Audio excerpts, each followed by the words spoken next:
Not far from here, in the gardens of Kew, there's a magical place that's been seen by few. Past the garden that's made out of rock, there lies a secret most cannot unlock. Hidden by ivy is a mysterious door. Not even the gardeners know what it's for. The number 55 is our only clue. Maybe, if we're lucky, we could take a step through. But our story begins in the nursery, over there, where little baby plants from common to rare sit in a circle, waiting to be fed, while discussing their dreams and what lies ahead. Robbie, the seedling, is our friend in this tale. A lanky little tree, all skinny and frail, sat with his friends and discussing the door. They each had their theories, but no one was sure. "When can we go through the door of number 55? Piped up Robbie for the third time that day. "For the last time," said Willow. "No one can say." "Try to be patient. Your time will come," said Aloe. "But I am so bored sat here on my bum." "Huh, huh, huh," laughed Pitch to the skies, before Victoria shut his mouth. "Stop it, Pitch. You look like you're catching flies." "But you know what they say about number 55. When you go through there, you find out why you're alive. What I don't understand is why I have to go through a door to find out why I'm here, what I'm for." Willow replied, "I know why I'm here. I'm clearly the smartest. I've nothing to fear." "Let's all just relax," said the calming voice of Aloe. She was always so cool with a voice like marshmallow. "Well, of course, I'll be gorgeous," said Victoria, preening her flower, which brought nothing from Willow but a scoff and a glower. Added Pitch helpfully. But before he could finish, they all heard a creak. The door flew open. Robbie let out a shriek. "Ah!" And stunned into silence, they all stood frozen. Then a booming voice shouted, "Victoria!" And she had been chosen. Fixing her leaves as the others looked on, she disappeared through the door, and then she was gone. "Why her?" said Robbie. "This just isn't fair. I'm the biggest one here. I'm ready, I swear." But after mere moments, she was back out again, and it was clear to them all that she wasn't the same.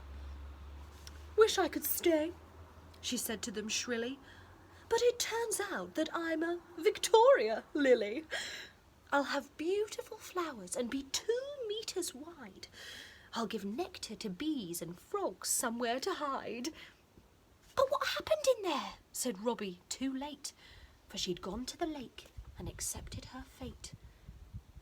Then the door swung again and the voice boomed out. "Aloe!" it shouted without any doubt. Shrugging at Robbie, Aloe went inside, but returning soon after and beaming with pride. "It seems I'm aloe vera, and my dedication is to soothe burns and provide a cooling medication." Robbie took his chance and asked in despair, "You surely will tell me what happens in there?" "I'm afraid I cannot. It's about your own history. Until your time comes, it must remain a mystery." Willow was next, and when he returned, he was keen to impart all that he'd learned. "I'm a white willow. I told you I'd use my brain. My bark will make aspirin to ease all your pain. So I'm kind of a doctor. The smartest, they say. And before you ask, no, I won't give the secret away." Then he was gone, leaving just 2. Pitch and Robbie sat awkwardly, wondering what they should do. Then Robbie piped up, "Well, the next one has to be me. You can't even talk, so you can't disagree." Pitch bowed his head and let out his customary Then the door flew again, causing both of them to stir. "Pitch!" the voice bellowed. "What?" Robbie screamed, and he couldn't really tell, but it looked like Pitch beamed. Robbie stood dumb, with his stem in his hands. He couldn't believe all of this door's demands. And when Pitch returned, he could notice the change. He'd grown a big mouth, which Robbie thought rather strange. And weirder still, he opened his mouth and could speak. But the smell that came out, oh, what a reek! "I'm a pitcher plant," he said in his newfound deep voice. "And I know that I smell, but I don't have a choice. I sit very still and open my mouth very wide. The bugs catch the stench and they climb on inside. So, turns out I can always rely on my dinner. So despite what you said, I'm really the winner."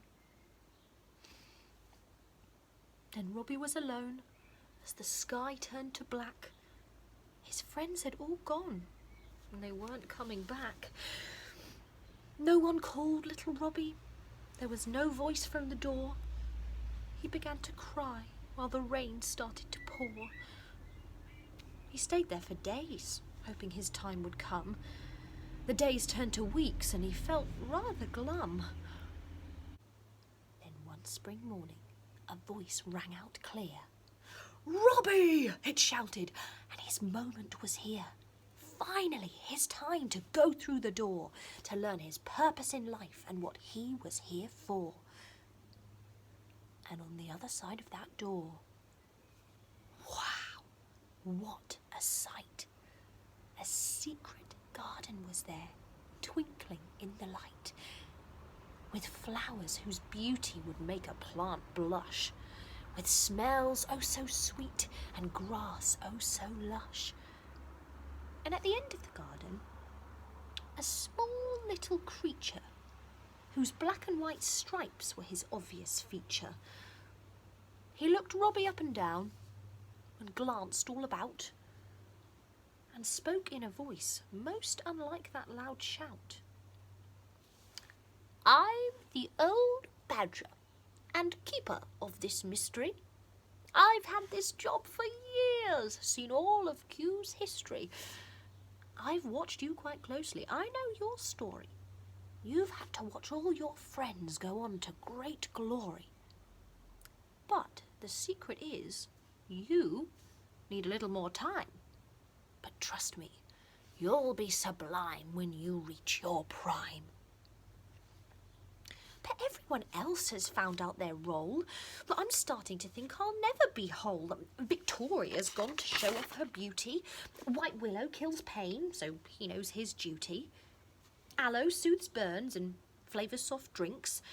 And Pitch is catching flies, even though his breath stinks. But I've been waiting for ages, said Robbie, feeling tougher. It doesn't seem fair that I should have to suffer. Well, said the badger, you're clearly upset. But there is a reason that you don't know yet. You're destined to be the biggest tree in these gardens, maybe even in the world by the time your bark hardens. So forgive all your friends if they misunderstood. Soon you will rule the gardens as a mighty redwood. Robbie thanked the old badger for being his guide. He couldn't hide his happiness. He was beaming with pride. He was moved from the nursery, planted out in his new home, among the redwood trees in Redwood Grove. He knew he wasn't alone. And he realised that patience was his greatest friend, that he could just take his time. He'd be fine in the end. He knew that one day he'd be the biggest of all. But until that day, it was enough to be just standing tall.